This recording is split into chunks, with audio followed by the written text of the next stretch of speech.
शिक्षा मित्र और उनका परिवार सरकार से बस एक ही गुहार लगा रहे हैं कि उनके मानदेय में वृद्धि की जाए, लेकिन फिर भी सरकार कोई कदम नहीं उठा रही है। आपको अवगत होगा कि सरकार अक्सर ये कहती हुई नजर आती है कि अब उत्तर प्रदेश में चीजें काफी अच्छी हो चुकी है। ये जो बीते 8 साल बीते हैं ये काफी बेहतर रहे और बेमिसाल रहे, लेकिन क्या इन बेमिसाल सालों में सरकार ने कभी उत्तर प्रदेश के शिक्षा मित्रों की ओर नहीं देखा? क्योंकि जो स्थितियां उत्तर प्रदेश के शिक्षा मित्रों की वो भी तो पिछले 8 सालों से ही काफी ज्यादा बद से बदतर होती हुई चली गई। क्योंकि 2017 से जहां समायोजन रद्द हुआ उसके बाद से तो मानो शिक्षा मित्रों का जीवन पूरे अंधेरे में चला गया, लेकिन फिर भी सरकार की तरफ से कोई कदम नहीं उठाया गया। हाँ, सरकार की तरफ से कदम जरूर उठाए गए, कभी कमेटी बनाई गई तो कभी हाई पावर कमेटी बना दी गई, लेकिन मानदेय से संबंधित जो समस्या थी उसको हल नहीं किया गया। जो बातें समायोजन के लिए हो रही थी उसको लेकर सरकार ने कोई कदम नहीं उठाया। लगातार उत्तर प्रदेश के शिक्षा मित्रों ने शासन प्रशासन से गुहार लगाई, उनसे अपील की, उनके परिवार वालों ने न जाने कितनी बार मुख्यमंत्री योगी आदित्यनाथ से गुहार लगाई, लेकिन स्थितियों में कोई बदलाव देखने को नहीं मिला।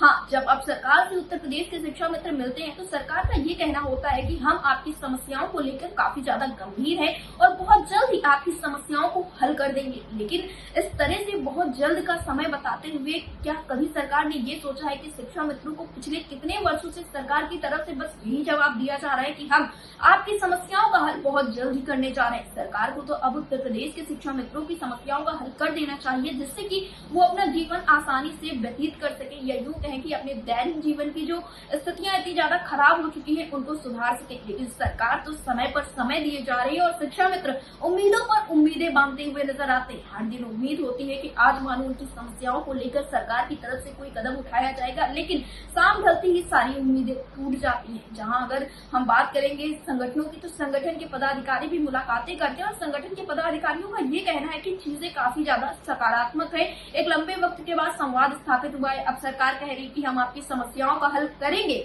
तो यहाँ पर सबसे बड़ा सवाल ये खड़ा होता है कि अगर सरकार समस्याओं का हल करना चाह रही है तो समस्याओं का हल कर क्यों नहीं रही है? और यही बातें धरातल पर बैठे शिक्षा मित्र भी उठा रहे हैं। कहना है उनका ये कि अगर सरकार कह रही है कि हम समस्याओं का हल करेंगे तो समस्याओं का हल कर दे, और ये बातें तो लंबे समय से कही जा रही, क्योंकि अगर समय रहते समस्याओं का हल नहीं किया गया तो फिर उस हल का कोई मतलब नहीं निकलेगा। क्योंकि जैसा कि हमेशा खबरें निकलकर सामने आई या ज्यादातर खबरें निकलकर सामने आई कि उत्तर प्रदेश के शिक्षा मित्र अवसाद में आकर मौत की घाट उतर रहे, ये आंकड़ा बढ़ता हुआ चला गया, लेकिन उस दौरान भी सरकार ने कोई कदम नहीं उठाया।